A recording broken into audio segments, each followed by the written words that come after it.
a trembling voice since childhood. Anissa always had a multitude of ideas in her head. Her mind was like a bustling marketplace, filled with conversations, arguments, and laughter. However, when it was her turn to voice it all, the marketplace in her head suddenly fell silent. Her throat felt constricted, and the words that were so clear in her mind dissolved into unheard whispers. In elementary school, presentations were Anissa's nightmare. Her knees would tremble, her palms would sweat, and her vision often blurred. Once, when she had to recount her holiday experiences, she could only stand frozen in front of the class for a few minutes before her teacher gently asked her to sit down. The shame lingered. Years passed, and Anissa grew into a brilliant university student, especially in literature. She wrote insightful essays that often received praise from her professors. Yet, in class discussions, she would remain silent. Her friends often wondered,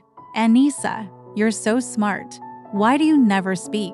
Anissa could only offer a faint smile, a sense of discomfort spreading through her. She knew the answer: fear of speaking. This fear wasn't just about being judged. More than that, she feared her own voice wouldn't be as strong as her ideas. She feared her words wouldn't be able to convey the depth of her thoughts. She feared that when she opened her mouth, all the magic in her head would simply vanish. One day, there was a leadership workshop on her campus. One of the sessions was about public speaking. Anissa hesitated to join, but there was a strange urge within her. Perhaps this was her chance. The workshop instructor, a middle-aged woman with a calm yet authoritative voice, opened the session by saying, "Speaking isn't about perfection. Speaking is about courage."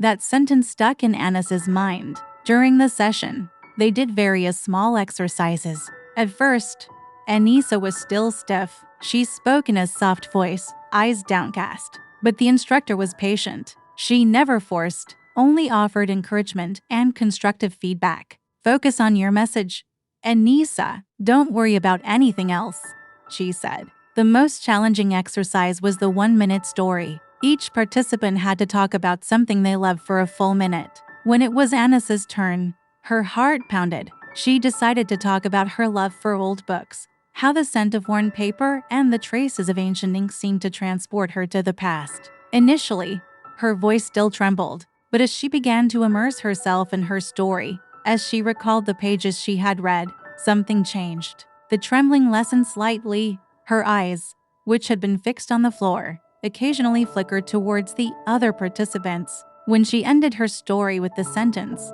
"Every book is a window into a different soul," there was light applause. Anissa was surprised. It wasn't thunderous applause, but it was a sound of appreciation. A faint, yet genuine, smile touched her lips.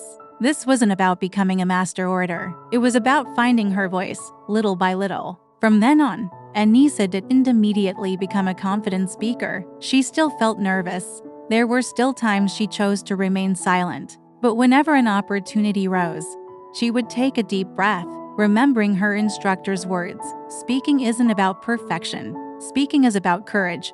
She began to speak more often in class discussions, her voice now more steady. She even volunteered for group presentations, albeit with a slight tremble. Each time she successfully conveyed her ideas, each time someone listened, she felt as if threads were loosening from her throat, letting more air in, and her voice found its way. Anissa learned that speaking isn't just about making a sound, but about finding the courage to share what's inside, even with a voice that occasionally trembles. And in every tremble, there's an invisible strength.